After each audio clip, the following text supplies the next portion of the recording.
Good morning mga kaibigan. Ito nga pala yung project ko na isda na mosaic tapos yellow banala. Pinag-crossbreed ko ang mga yan. Ngayon ang siyempre ang hinahanap ko sa mga isda na to yung malaki ang tenga. Kaso lang problema, tenga ang problema sa kanila.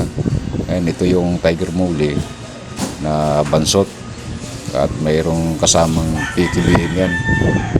Pulmas yan. Tapos ito naman yung yung dalawa kasing klaseng kulay ng buntot nila. Doon sa na-crossbreed ko na mosaic tapos doon sa yellow banana.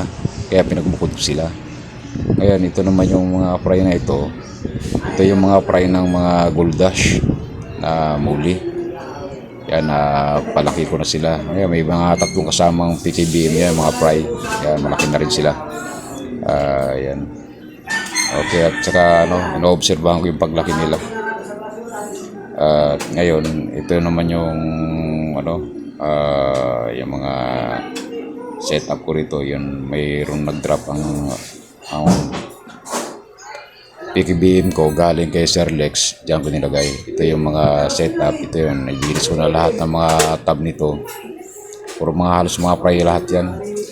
At ito naman yung aking dwarf panda. Kaso lang isang lalaki lang niyan, pero may mga lalaki rin kaso hindi pa lumalabas ang kulay, hindi pa sila sumusundot. Yan ngayon, yan ang tinatapat ko lang sa araw yan, so may bubong yan. Inaakit ako at ipakita ko sa inyo yung galing kay Sir Gapulix na PKBM.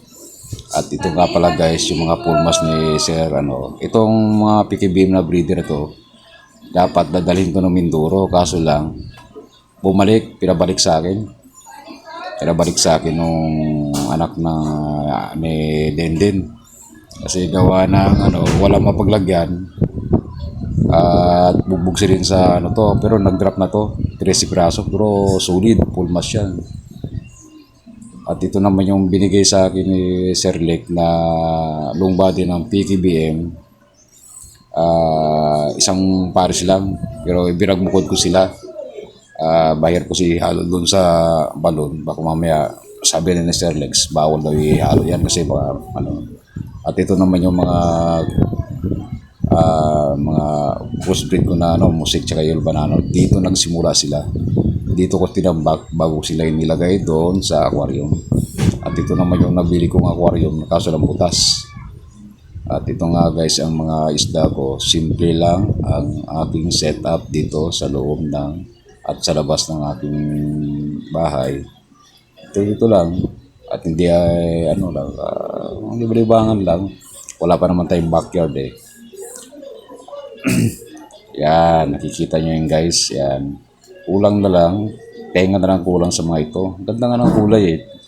Dalawang klase kasing kulay. Dilaw tsaka yung mga red ang kulay. Yan. Napapansin nyo yung isa dyan, may orange sa buntot. Yan ang magkakapatid yan mga yan. Pero iba dilaw. At nilalagyan ko na lang ng halaman na putos. Yan. Kaya lang setup ko. Yan, mga simple lang. Yan yung mga fry ng mga crossbreed ko. Inoobserbahan ko mga yan. At ito naman yung kay Rodolfo. Mga half HB blue. Yan, simple lang guys ang aking mga setup. At dito ko